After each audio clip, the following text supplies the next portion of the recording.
Merci Madame la maire. Les écologistes se félicitent de la mise en place de la stratégie Animaux en ville qui résultait, je le rappelle, d'une demande dès le début de la mandature des écologistes.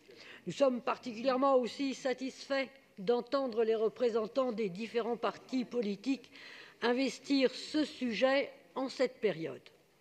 Alors, nous avons adressé une série de questions transmises au cabinet concerné, mais elles sont restées sans réponse. Alors, je me permets donc de réitérer ces questions, puisque vous écrivez dans le rapport que nous sommes à 60% d'engagement des actions. Alors, quelle est la fréquence du COPIL Animaux en ville avec toutes les différentes directions de la ville et a-t-on des résultats saillants de la coopération interdépartementale interne à la ville?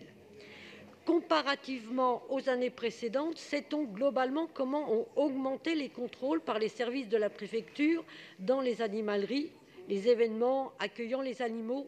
Cette question concerne tant les laboratoires que les animaleries et que les grandes manifestations annuelles, que les centres équestres, et on manque tout particulièrement de précision sur ce point.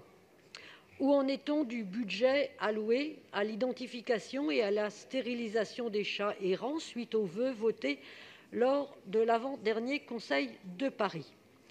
Serait-il aussi possible d'avoir des précisions sur les espaces canins ouverts depuis l'an dernier?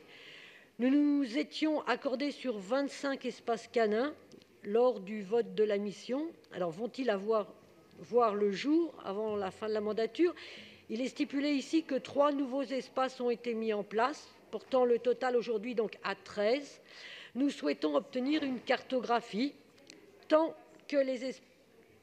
pour les espaces canins existants que ceux qui sont à venir d'ici la fin de la mandature, et avoir aussi un bilan des interventions des éducateurs canins qui semblent ne pas être assez fréquentes.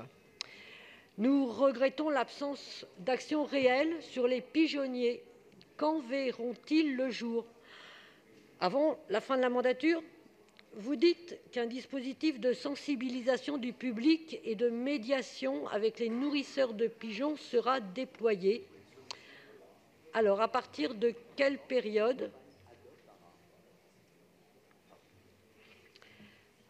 Comment cette sensibilisation se concrétisera au niveau des arrondissements?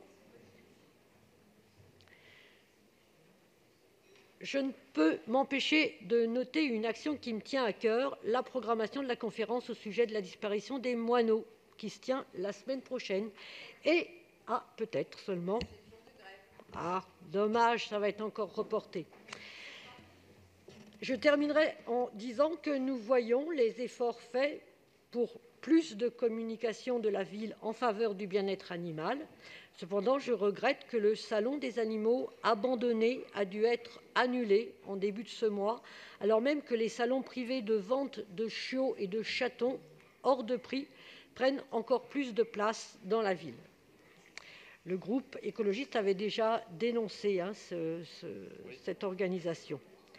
En bref, donc, nous saluons l'effort de présenter un bilan, mais le manque de réponse, je le répète, ne nous permet pas d'avoir un avis réellement éclairé sur ce bilan. Je vous remercie.